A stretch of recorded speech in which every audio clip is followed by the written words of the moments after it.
42वां अध्याय दक्ष का यज्ञ को पूर्ण करना। ब्रह्मा जी कहते हैं, नारद मुनि, इस प्रकार श्री हरि मेरे देवताओं और ऋषि मुनियों की स्तुति से भगवान शंकर बहुत प्रसन्न हुए।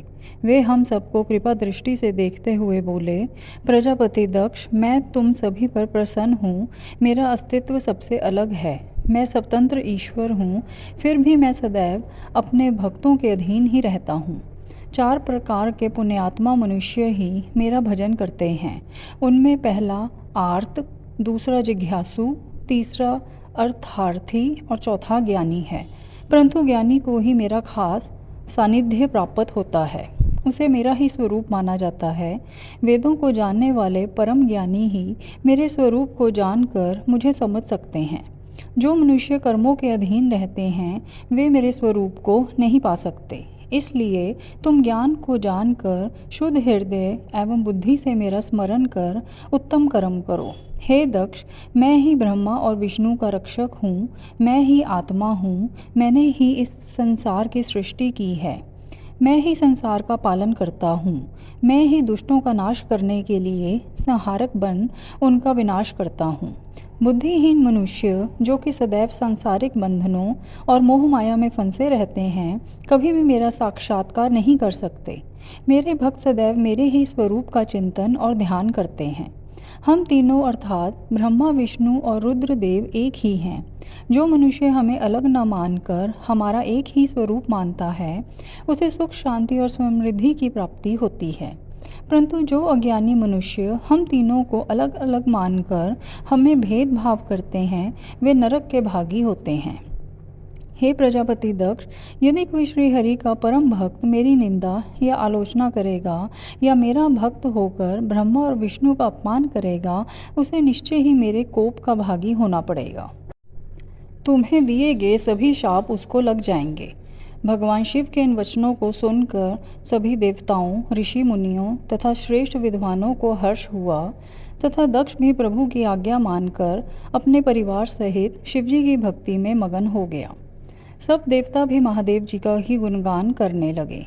वे शिव भक्ति में लीन हो गए और उनके भजनों को गाने लगे। इस प्रकार जिसने जिस प्रकार से भगवान शिव की स्तुति और आराधना की, भगवान शिव ने प्रसन्नतापूर्वक उसे ऐसा ही वरदान प्रदान दिया।